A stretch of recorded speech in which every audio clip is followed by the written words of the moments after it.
राधे राधे भक्तजन। भगवत गीता के 7वें अध्याय से भगवत ज्ञान आपके सामने प्रस्तुत करने जा रही हूँ, तो आप इसे ध्यानपूर्वक सुने। अध्याय 7 से श्लोक 11 में बताया गया है, मैं बलवानों का कामनाओं तथा इच्छाओं से रहित बल हूँ। हे भरत श्रेष्ठ अर्जुन, मैं वह काम हूँ जो धर्म के विरुद्ध नहीं है। अब इस श्लोक का विस्तार में अध्ययन हुआ है। बलवान पुरुष की शक्ति का उपयोग दुर्बलों की रक्षा के लिए होना चाहिए, व्यक्तिगत आक्रमणों के लिए नहीं। इसी प्रकार धर्म सम्मत मैथुन संतान उत्पत्ति के लिए होना चाहिए, अन्य कार्यों के लिए नहीं। अतः माता पिता का उत्तरदायित्व है कि वे अपनी संतान को कृष्ण भावना भावित बनाए।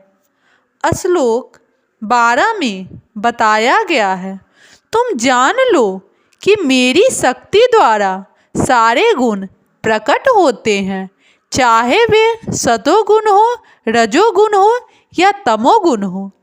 एक प्रकार से मैं सब कुछ हूँ, किंतु स्वतंत्र। मैं प्रकृति के गुणों के अधीन नहीं हूँ, अपितु वे मेरे अधीन हैं।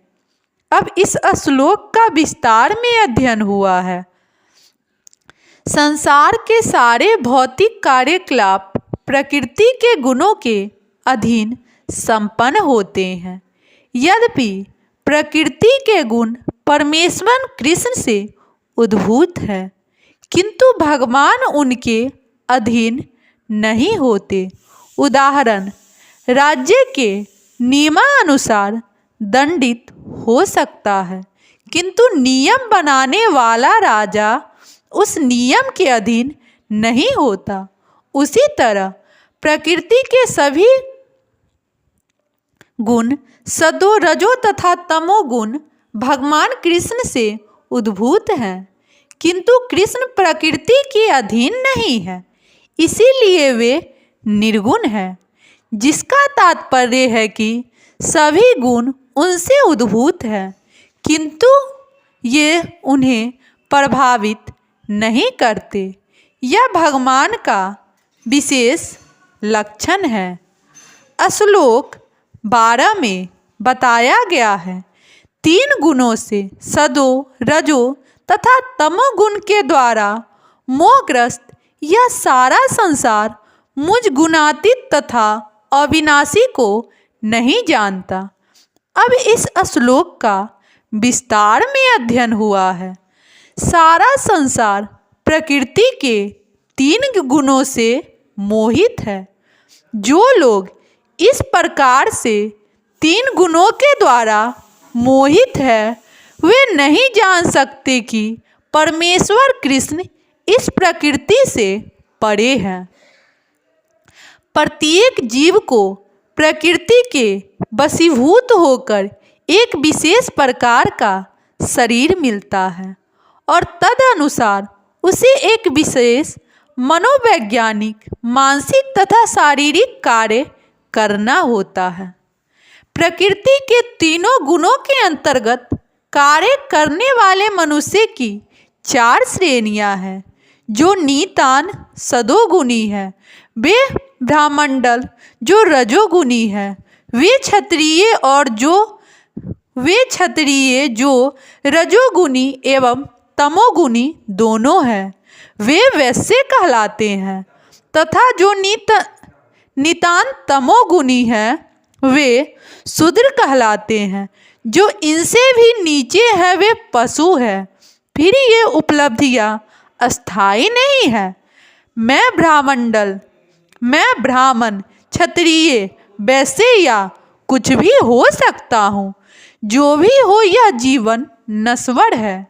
यद्यपि यह जीवन नश्वर है और हम नहीं जान पाते कि अगले जीवन में हम क्या होंगे, किंतु माया के वश में रहकर हम अपने आप को देहांत बुद्धि के द्वारा अमेरिकी, भारतीय, रूसी या ब्राह्मण, हिंदू, मुसलमान आदि कहकर सोचते हैं। और यदि हम प्रकृति के गुणों में बंध जाते हैं तो हम उस भगवान को भूल जाते हैं जो इन गुणों के मूल में है। अतः भगवान का कहना है कि सारे जीव प्रकृति के इन गुणों द्वारा मोहित होकर यह नहीं समझ पाते कि इस संसार की पृष्ठभूमि में भगवान है। जीव कई प्रकार के हैं, यथा मनुष्य, देवता, पशु आदि, और इनमें से हर एक प्रकृति के वश में है। और ये सभी दिव्य पुरुष भगवान को भूल चुके हैं।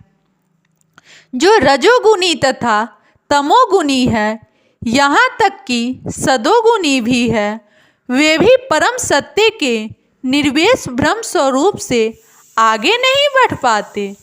वे सब भगवान के साक्षात्कार स्वरूप के समक्ष संभ्रमित हो जाते हैं, जिसमें सारा सौंदर्य, ऐश्वर्य, ज्ञान, बल, यश तथा त्याग भरा है।